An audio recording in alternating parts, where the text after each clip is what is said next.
الحمدللہ رب العالمین نحمدہ ونصلی ونسلم علی رسولہ الکریم اما بعد فاعوذ باللہ من الشیطان الرجیم بسم اللہ الرحمن الرحیم۔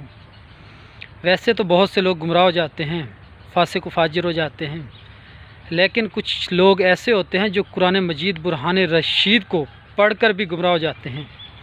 وہ کون سے لوگ ہیں جو قرآن کو پڑھ کر بھی گمراہ ہو جاتے ہیں اور قرآن مجید برہان رشید سے پوچھتے ہیں کہ وہ کون سے لوگ ہیں جو قرآن مجید کو پڑھ کر گمراہ ہوتے ہیں؟ قرآن مجید برہان رشید میں ارشاد باری تعالیٰ ہے کہ وَيُضِلُّ بِهِ كَثِيرًا وَيَهْدِي بِهِ كَثِيرًا، اور کچھ لوگ بہت زیادہ گمراہ ہو جاتے ہیں اور کچھ لوگ بہت زیادہ ہدایت پائے جاتے ہیں ان کے قرآن کو پڑھ کر۔ وَمَا يُضِلُّ بِهِ إِلَّا الْفَاسِقِينَ، اور جو لوگ گمراہ ہو جاتے ہیں وہ فاسق بن جاتے ہیں۔ اب سوال اٹھتا ہے کہ فاسق کسے کہتے ہیں؟ فاسق وہ لوگ ہوتے ہیں جو حسن اور فلاح کے رستے سے منحرف ہو جاتے ہیں، یعنی گنہگار ہو جاتے ہیں، بد کردار ہو جاتے ہیں۔ اب حسن اور فلاح کا رستہ کون سا ہے؟ حسن اور فلاح کا رستہ بھی قرآن مجید برہان رشید سے پوچھتے ہیں کہ وہ کون سا رستہ ہے۔ حسن اور فلاح کا رستہ اہدنا الصراط المستقیم، ہم لوگ مانتے ہیں کہ اے اللہ ہمیں سیدھے رستے پر چلا، تو سیدھا رستہ تو ہم مانگتے ہیں، اس کے آگے جو حسن اور فلاح کا رستہ ہے وہ کون سا رستہ ہے؟ وہ رستہ ہے انعمت علیہم، ہمیں انعام یافتہ لوگوں میں شمار کر۔ یہ ہے انعام یافتہ لوگوں کا رستہ، یعنی کہ اللہ کے محبوب بندوں کا رستہ، اللہ کے مقرب بندوں کا رستہ، یہ ہے حسن اور فلاح کا رستہ۔ اور جو اس رستے سے ہٹ جاتے ہیں وہ فاسق کہلاتے ہیں۔ اب قرآن نے تو کہہ دیا فاسق، ایسے لوگ فاسق کہلاتے ہیں جو قرآن مجید برہان رشید کو پڑھ کر اپنے من و ان، اپنے فائدے اور اپنے مقصد کے لیے ترجمے نکالتے ہیں اور قرآن کو اپنے مفاد اور مقصد کے لیے استعمال کرتے ہیں، اور جہاں انہیں اپنا فائدہ معلوم ہو رہا ہوتا ہے وہاں قرآن کو اپنے حساب کے مطابق، اپنے حالات کے مطابق ڈھال لیتے ہیں اور استعمال کرتے ہیں۔ کچھ لوگ ظاہر علمائی کرتے ہیں، مولوی حضرات ہی کرتے ہیں، یا کچھ عام لوگ بھی کرتے ہیں ایسا۔ تو وہ لوگ کیسے کرتے ہیں؟ علامہ اقبال فرماتے ہیں کہ خود تو بدلتے نہیں، قرآن کو بدل دیتے ہیں۔ یہ وہ لوگ ہوتے ہیں جو اپنے من کو نہیں دیکھتے، اپنے آپ کو نہیں بدلنے کی کوشش کرتے ہیں، اپنے فائدے، اپنے اغراض، اپنے مقاصد کی خاطر قرآن کی تفسیر اور تراجم کو بھی تبدیل کر دیتے ہیں اور اپنے مفاد کے لیے استعمال کرتے ہیں۔ کچھ تو دولت کے لیے یہ اپنے اغراض و مقاصد قرآن کو استعمال کرتے ہیں، اور کچھ لوگ جو اپنے آپ کو مشہور و معروف کرنے کے لیے استعمال کرتے ہیں، اور کچھ لوگ عالم اپنے علم کی دھاک بٹھانے کے لیے قرآن مجید برہان رشید کا استعمال کرتے ہیں اور اپنے من و ان، اپنے لحاظ سے قرآن کے ترجمے نکال لیتے ہیں اور اس سے لوگوں کو گمراہ کرتے ہیں۔ جب خود ہی گمراہ ہوتے ہیں تو لوگوں کو بھی گمراہ کرتے ہیں اور حسن اور فلاح کے رستے سے ہٹ جاتے ہیں۔ یہ کو آج کل نہیں ہے، یہ 1400 سال پہلے آقا علیہ الصلوۃ والسلام کے دور میں بھی ایسی مثالیں ملتی ہیں، اور آج کے دور میں تو ویسے بھی فتنوں کا دور ہے جو عام چل رہا ہے۔ تو آقا علیہ الصلوۃ والسلام کے دور میں کون سی مثال ایسی ملتی ہے کہ ایک دن آقا علیہ الصلوۃ والسلام مال غنیمت کو تقسیم فرما رہے تھے، تو لوگوں کو ان کی ضروریات ان کی حیثیت کے مطابق تقسیم فرما رہے تھے۔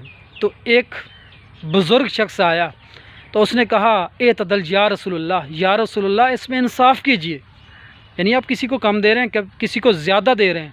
تو آقا علیہ الصلوۃ والسلام نے فرمایا کہ اس روئے زمین پر مجھ سے بڑا بھی کوئی انصاف کرنے والا ہے؟ وہ یہ کہہ کر چلا گیا۔ تو آقا علیہ الصلوۃ والسلام نے حضرت عمر ابن خطاب، حضرت مولا علی کرم اللہ وجہ الکریم کو فرمایا کہ اے عمر، اے علی، تم نے ایسے ہی جانے دیا؟ تو حضرت مولا علی کرم اللہ وجہ الکریم اور حضرت عمر رضی اللہ تعالی عنہ تلوار لے کر اس کے پیچھے چلے گئے۔ جب وہ اس کے نزدیک گئے تو وہ عبادت میں مشغول تھا، اتنی عبادت کر رہا تھا کہ بہت یعنی کہ زیادہ دیر تک 8 پہر تک حضرت مولا علی کرم اللہ وجہ الکریم اور حضرت عمر رضی اللہ تعالی عنہ اس پہ کھڑے رہے، لیکن وہ عبادت میں مشغول رہا۔ تو حضرت عمر حضرت مولا علی نے لوگوں سے پوچھنا شروع کر دیا کہ اس کا کردار کیسا ہے، یہ کیا کیا کرتا ہے؟ تو لوگوں نے کہا یہ سارا دن قرآن مجید برہان رشید پڑھتا رہتا ہے اور یہ عبادت میں مصروف رہتا ہے، اللہ تعالیٰ کی عبادت اور ریاضت کرتا ہے۔ تو وہ واپس آگے آقا علیہ الصلوۃ والسلام کو اس کے بارے میں بتایا، تو آقا علیہ الصلوۃ والسلام نے فرمایا اے صحابہ میری بات غور سے سن لو کہ یہ شخص اور اس کے کچھ پیروکار اور اس کی کچھ اولاد میں سے ایسے لوگ ہوں گے جو قرآن تو پڑھیں گے مگر حلق سے اوپر رہے گا، دل کی طرف نہیں آئے گا، اور عبادت اتنی کریں گے کہ تمہاری عبادتیں بھی ان کے سامنے ماند پڑ جائے گی۔ یہ صحابہ کرام کو آقا علیہ الصلوۃ والسلام فرما رہے ہیں۔ تو ان کی عبادتیں رہگاں ہو جائے گی اور قرآن صرف اوپر سے پڑھیں گے اور لوگوں کو گمراہ کریں گے۔ آج وہی دور ہے، اپنے قرآن پڑھ کر اپنی عبادتوں کی وجہ سے لوگوں کو گمراہ کر رہے ہیں۔ اگر کوئی نہ مانے اسے کافر، مشرک، بدعتی، زندیق کہہ دیتے ہیں۔ پہلے تو وہ صرف ایک گروہ تھا، لیکن اب ہر کمپنی میں ایسے گروہ پیدا ہو چکے ہیں جو لوگوں کو گمراہ کرتے ہیں۔ اگر ان کی نہ مانو تو وہ انہیں کافر، مشرک، بدعتی اور زندیق کہہ دیتے ہیں۔ اگر ان کے مفاد کے مطابق، ان کے مقاصد کے مطابق اپنے آپ کی زندگی نہ گزارو تو انہیں فتویٰ لگا کر اسلام سے بھی نکال دیتے ہیں، لیکن اپنے من کی طرف نہیں دیکھتے، اپنے آپ کو نہیں دیکھتے، یعنی خود بدلتے نہیں ہیں، قرآن کو بدل دیتے ہیں اپنے مفاد اور مقاصد کی خاطر۔ تو یہ وہ لوگ ہیں جو قرآن کو استعمال کرتے ہیں اپنے اغراض اور مقاصد کے لیے، لوگوں کو گمراہ کرتے ہیں۔ تو ان کی آج کی مثال، آج تو ویسے بھی بہت زیادہ فتنوں کا دور ہے، ہر شخص اپنے آپ میں لوگوں کو اپنے رستے پہ لگا رہا ہے اور اپنے رستے کی تقلید کروانے کی کوشش کر رہا ہے۔ ہر وہ عالم، ہر وہ مولوی جو صرف اپنی طرح کے یعنی کہ اپنے اغراض، اپنے مقاصد، اپنے مشہور، اپنے معروف ہونے کے لیے صرف اسلام کو استعمال کر رہا ہے۔ اسلام کی خدمت بہت کم ہی عالم ہیں، تقریباً کوئی 5 سے 7 10% ہوں گے جو صرف اسلام کی خدمت کر رہے ہیں، اسلام کے مذہب کی خدمت کر رہے ہیں۔ باقی سب لوگ صرف اپنی مشہوری، معروفی، اپنا پیسہ بنانا، اپنے آپ کا نام بنانے کے لیے، اپنے علم کی بوچھاڑ کرنے کے لیے لوگوں کو قرآن پڑھ کر سناتے ہیں، قرآن کی آیتیں پڑھ کر سناتے ہیں اور اپنے مفاد و مقاصد پاتے ہیں، اور اس طرح لوگ قرآن مجید کو پڑھ کر گمراہ ہو جاتے ہیں اور ان کے پیچھے لگ جاتے ہیں۔ یہ پتہ نہیں کرتے کہ ان کا رستہ جنت کی طرف جاتا ہے کہ جہنم کی طرف جاتا ہے، اور اندھی تقلید کرتے ہیں۔ اندھی تقلید کے بارے میں علامہ اقبال کہتے ہیں کہ تقلید کی روش سے تو بہتر ہے خودکشی۔ اب اندھی تقلید سے بہتر ہے بندہ خودکشی کر لے، اندھی تقلید کسی کے نہ کرے، کیوں بندہ کبھی بھی کسی بھی وقت بھٹک سکتا ہے، اور جو لوگ بھٹکتے ہیں ان کے پیچھے لوگ ویسے ہی رہ جاتے ہیں، اسے سچا سمجھتے ہیں، اسے بہت صادق اور امین سمجھنے لگ جاتے ہیں۔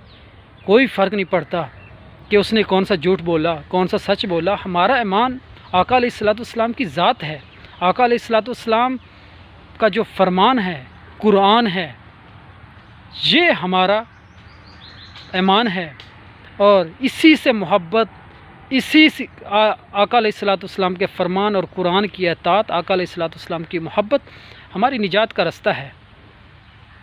تو اس لیے ہمیں کوشش کرنی چاہیے کہ ہمیں اس نجات کے رستے کی طرف جانا چاہیے جس سے اللہ اور اس کے رسول کی خوشنودی ہو، نہ کہ اللہ اور اس کے رسول ہمیں اس قابل بھی نہ سمجھے کہ کل قیامت والے دن اور قبر میں اپنی شفاعت بھی نہ بخشے۔ وآخر دعوانا الحمدللہ رب العالمین۔